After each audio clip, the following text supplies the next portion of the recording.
ಶಂಖದ ಹತ್ರ ಏನೇ ಕೇಳಿದ್ರು ಆಗತ್ತೆ ಅಂತ ಹೇಳಿದ್ದೆ. ಈಗ ಕೇಳ್ಕೊ ಶಂಖದ ಹತ್ರ, ಕೇಶವನಾಥರು ಬಂದು ನಿಮ್ಮ ಅಪ್ಪನ ಹತ್ರ ಕ್ಷಮೆ ಕೇಳಲಿ ಅಂತ. ಆಗ ಬಂದೇ ಬರ್ತಾರೆ ಕೇಶವನಾಥರು. ದೊಡ್ಡಪ್ಪನ್ಗೂ ಅಮ್ಮನವ್ರಿದ್ದಾರೆ ಅಂತ ಅನ್ಸತ್ತೆ, ಹೊರಡ್ತಾರೆ 9 ಕ್ಷೇತ್ರಕ್ಕೆ. ಹೆಂಗಿದೆ ನಮ್ಮ ಉಪಾಯ? ಹರಕೆ ತೀರ್ಸೋ ವಿಚಾರದಲ್ಲಿ ಶಂಖ ಬಳಸಲ್ಲ ಅಂತ ಅಮ್ಮನವ್ರಿಗೆ ಮಾತು ಕೊಟ್ಟಿದ್ದೆ. ಸ್ವಾರ್ಥಕ್ಕೆ ಶಂಖ ಬಳಕೆ ಹಾಕುಡ್ದು. ಸ್ವಾರ್ಥದಿಂದ ಬಯಸಿದ್ರೆ ಒಳ್ಳೇದಾಗಲ್ಲ. ಕೇಶವನಾಥರು ದೊಡ್ಡಪ್ಪ ರಾಜಿ ಆಗೋ ಯಾವ ಸೂಚನೆಗಳು ಕಾಣ್ತಿಲ್ಲ. ನಾನ್ ಬಿಡಲ್ಲ, ಪ್ರಯತ್ನ ಮಾಡ್ತೀನಿ.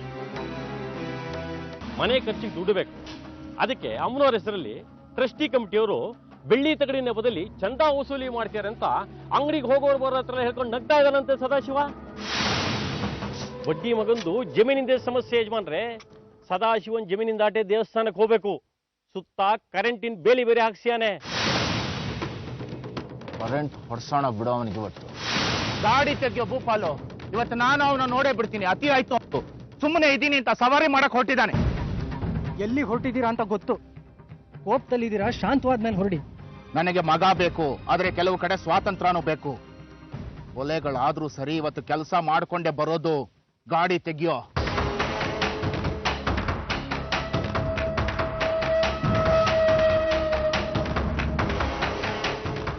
ಕೇಶವನಾಥ್ರು ಕಡೆಯವರೆಲ್ಲ ಬಂದಿದ್ದಾರೆ. ಅಮ್ಮ, ಏನು ಜಗಳ ಆಗ್ತಿರೋ ತರ ನೀನೇ ನೋಡ್ಕೊ. ನೀನು 9 ಕ್ಷೇತ್ರಕ್ಕೆ ಬರ್ಬೇಕು ಅಂತ ಹಗಲು ರಾತ್ರಿ ಪ್ರಯತ್ನ ಪಟ್ಟಿದ್ದೆ ತಪ್ಪ. ನಿನ್ನ ನಾನು ಬಂತು ಬಿಡ್ತೀನಿ. ನನಗಮ್ಮ ಇಲ್ಲ ಅನ್ಕೋತೀನಿ, ಅಮ್ಮ ಸುಳ್ಳು ಅನ್ಕೋತೀನಿ. 9 ಕ್ಷೇತ್ರಕ್ಕೆ ಹೊರಡಕ್ಕೆ ನೀನೇ ಅಡ್ಗಾಲ್ ಆಗ್ತಿರೋದು ಅನ್ಕೋತೀನಿ.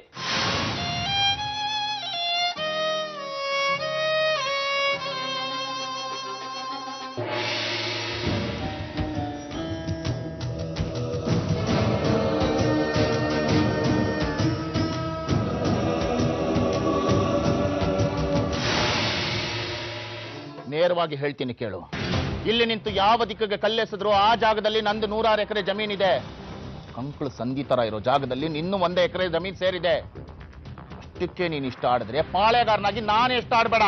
ಯಾವ ಪಾಳೆಗಾರ ಅಂದ್ರೆ ನೀನು ಕಟ್ಕೊಂಡು ಬಂದಿದೀಯಾ? ಗಂಡಸಾಗಿದ್ರೆ ಒಬ್ಬನೇ ಬರ್ಬೇಕಾಗಿತ್ತು. ವ್ಯಾಪಾರಕ್ಕೆ ನೀನ್ ಜಮೀನ್ ಕೇಳ್ತಾ ಇರೋದು, ಶುಭ ಕಾರ್ಯಕ್ಕಲ್ಲ.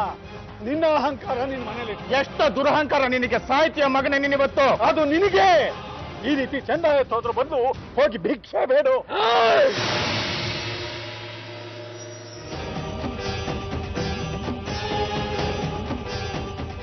ಯಾಕೆ ಹೊಡಿತೀರಿ?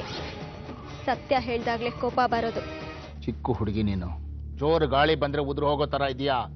ದೊಡ್ಡವ್ರ ವ್ಯವಹಾರ ನಿನಗೆ ಬೇಡ. ಎಲ್ಲಿರ್ಬೇಕೋ ಅಲ್ಲಿರೋ. ಯಾಕೆ ಹೀಗೆ ಗುಂಪಾಗಿ ಬಂದು ಜಗಳಕ್ಕೆ ನಿಂತಿದ್ದೀರಿ? ಏನ್ ಕೊಡೋದಿದೆ, ಏನ್ ಬರೋದಿದೆ ನಿಮ್ಗೆ? ದೇವಸ್ಥಾನ ಜಮೀನ್ ಪಕ್ಕ ನಿಮ್ ತಂದೆ ಜಮೀನಿದೆ. ಓಡಾಡಕ್ಕೆ ತೊಂದರೆ ಆಗ್ತಿದೆ. ಕೊಡಿ ಅಂದ್ರೆ ಆಗಲ್ಲ ಅಂತಾರೆ.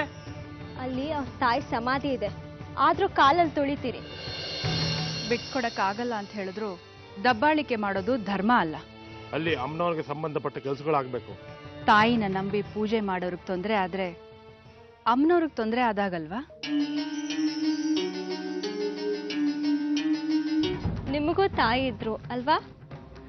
ನಿಮ್ ತಾಯಿದು ಸಮಾಧಿ ಇದೆ ಅಲ್ವಾ? ಅದನ್ನ ಯಾರಾದ್ರೂ ಮೆಟ್ಕೊಂಡು ಹೋದ್ರೆ ನಿಮಗ್ ನೋವಾಗತ್ತೆ ಅಲ್ವಾ? ಜೀವ ಕೊಟ್ಟಿರ್ತಾಳೆ ಅಲ್ವಾ ತಾಯಿ.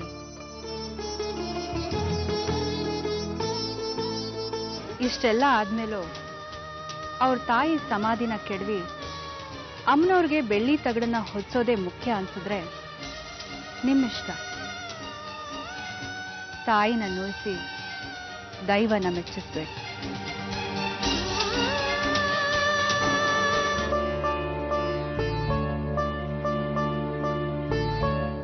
ತಾಯಿ ಮುಖ್ಯ. ನೋವಾಗಿದ್ರೆ ಕ್ಷಮಿಸು.